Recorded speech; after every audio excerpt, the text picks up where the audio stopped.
Bonjour à tous, merci de nous suivre sur BFM2, période de suspension des travaux à l'Assemblée nationale et au Sénat pour l'été, à l'occasion de revenir sur une année de travail parlementaire, une année particulière après la dissolution et marquée par la censure du gouvernement de Michel Barnier.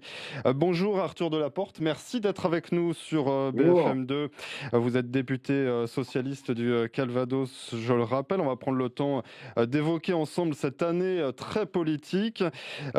Déjà pour commencer, en un mot, comment vous qualifieriez, justement, ce cette année, satisfaisante, éreintante ou désespérante? Je dirais, éreintante et singulière à la fois, parce qu'il y a quelque chose, de particulier pour la première fois depuis finalement le début de la Ve République, à ne plus avoir de véritable majorité. Alors on pourrait dire que ça a déjà commencé en 2022 puisque, il y avait déjà, une difficulté pour les macronistes à, faire le total. Mais ils avaient, un appoint très régulièrement avec les républicains qui leur permettait, finalement, à partir du moment où ils avaient un accord, de faire passer largement des textes. C'était, la même chose aussi souvent avec Lyot. Aujourd'hui, il n'y a plus rien de tout ça. Les macronistes, à eux seuls, ne sont pas suffisants et même si on ajoute LR, pour avoir une majorité. Donc ils doivent composer, et chercher à chaque fois, sur chaque texte, à construire, donc des espèces de coalitions de circonstances. Mais ça les rend extrêmement vulnérables et ça rend même la discussion de chaque texte, devenir un combat, de chaque instant puisque, finalement, vous pouvez avoir un accord globalement, d'un des camps. Par exemple, la plus souvent, c'est, le Rassemblement national qui va dire: «Bah, nous, on n'est pas contre ce texte», mais derrière, qui va, faire buter, la majorité sur, un certain nombre, de points à l'intérieur de ce texte, qui va conduire à les modifier frontalement, et fondamentalement et donc, bah, se retrouver avec, des textes monstrueux au sens où il y a, des parties du texte qui vont être sabrées, des parties du texte qui vont être, rajoutées de façon, imprévue et donc bah, bien souvent, la «majorité» entre guillemets va voter contre son propre texte, ce qui rend voilà, ces débats, particulièrement fatigants parce que ça demande beaucoup de présence puisqu'il y a pas de majorité et en même temps, incertain donc voilà, ça donne, une vision singulière du parlement. Vous pensez à quoi, par exemple, la loi du plomb sur la réintroduction de néonicotinoïdes, la fin des ZFE, par exemple, que l'on a vu aussi, Bah, être voilà, débattue? vous pouvez prendre, le projet de loi, sur la simplification de la vie Mmh. économique qui, a vu un peu comme un comité de la hache ou une forme de néo-trumpisme venir s'ajouter des suppressions, d'instances administratives qui n'avaient, la plupart du temps, aucun rapport, avec, le sujet de la simplification économique. Donc là, vous évoquez, à l'instant, les ZFE, voilà, qui n'étaient pas du tout prévus. Alors à la fin, ça sera pas forcément, dans la copie finale, enfin en tout cas peut-être pas comme ça, enfin je ne sais pas en tout cas à quoi ressemblera la version définitive, parce qu'il y a toujours aussi Mmh. l'étape de la commission mixte paritaire, donc la discussion avec les sénateurs qui vient remodifier, à la fin chaque texte.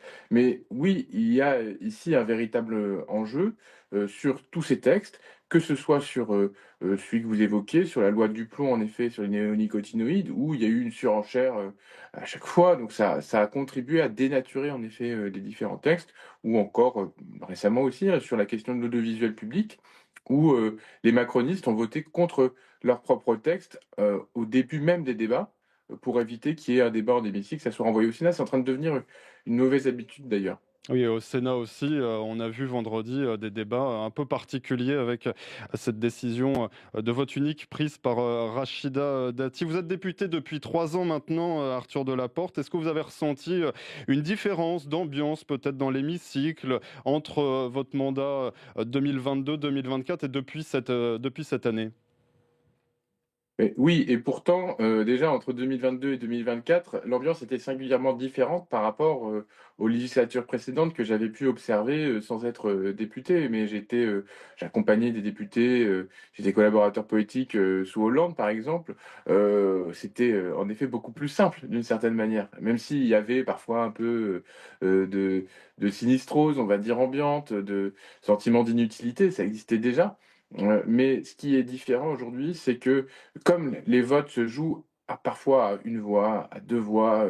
Il y a un stress permanent. On va dire revenez, courez, vite, dépêchez-vous, on peut gagner, on peut perdre à une voix. Et puis à la fin, en fait, finalement, l'article est supprimé, le texte entier est rejeté, donc tous les débats n'ont servi à rien. Donc voilà, il y a à la fois le sentiment de l'urgence et le sentiment parfois, souvent, de se dire à quoi tout ceci sert, puisque à la fin, même si on a gagné un vote, bah, il n'est pas pris en compte, on revient dessus en catimini, et cetera. Donc voilà, il y a quelque chose qui peut être à la fois très frustrant, mais en même temps, voilà, de passionnant parce que, chaque voix compte et donc chaque parole portée peut avoir un effet, chaque présence, peut avoir un effet, même si c'est évidemment toujours, très compliqué à gérer.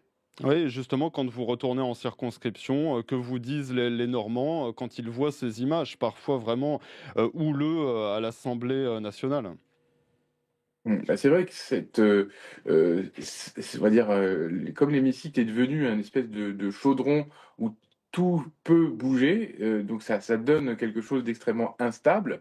Il y a aussi, évidemment des fois des moments, un peu violents. Ça donne une image en effet qui est pas forcément toujours très bonne et très bien perçue et donc bah, quand on revient, quand on rentre en circonscription, c'est-à-dire finalement toutes les semaines, hein, la moitié de la semaine on est à Paris, l'autre moitié en circonscription.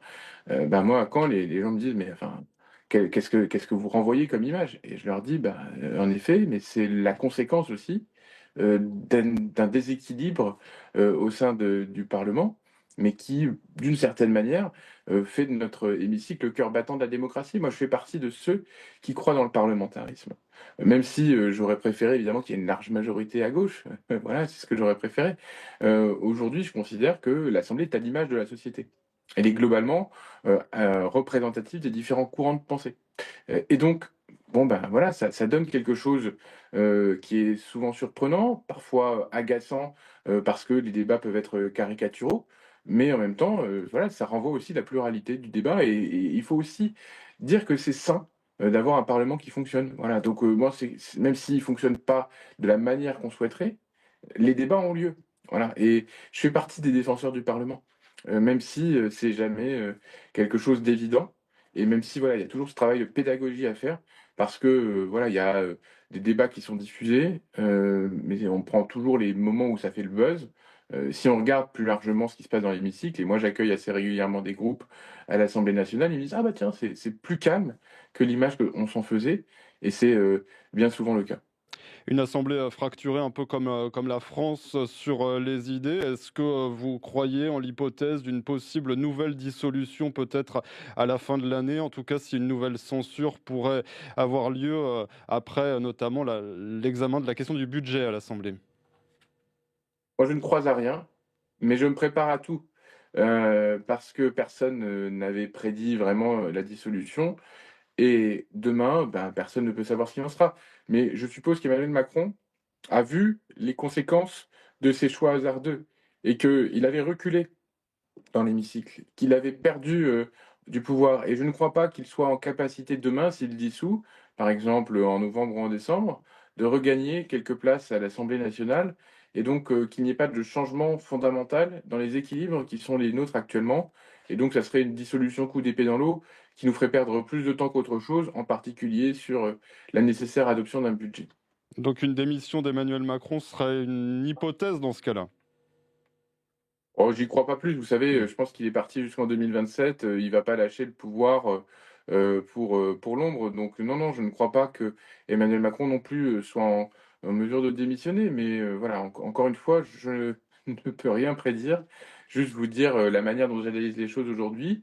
Je crois qu'ils montrent, les macronistes, qu'ils arrivent malgré leur, faiblesse numérique, à faire passer quelques textes, à continuer, à gouverner de manière brinque-ballante et peut-être qu'ils s'en satisfont. Une dernière question, Arthur Delaporte. On a parlé de cette année évidemment, marquée, par les questions, hein, budgétaires. Là aussi, on s'en souvient au début d'année, évidemment après la censure. La rentrée sera à nouveau et l'automne, marquée par ces débats-là à l'Assemblée. Quelles sont vos craintes et qu'est-ce que vous espérez de ces débats à venir et notamment des annonces, de François Bayrou cet après-midi?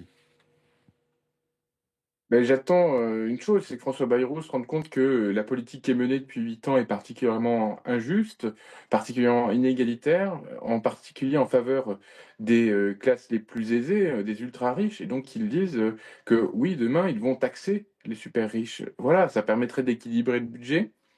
Bon, mais peut-être que je me fais, une fois encore, des illusions sur leur capacité à voir, les effets réels de leur politique injuste. Mais voilà, ça c'est peut mon côté, raisonnablement optimiste.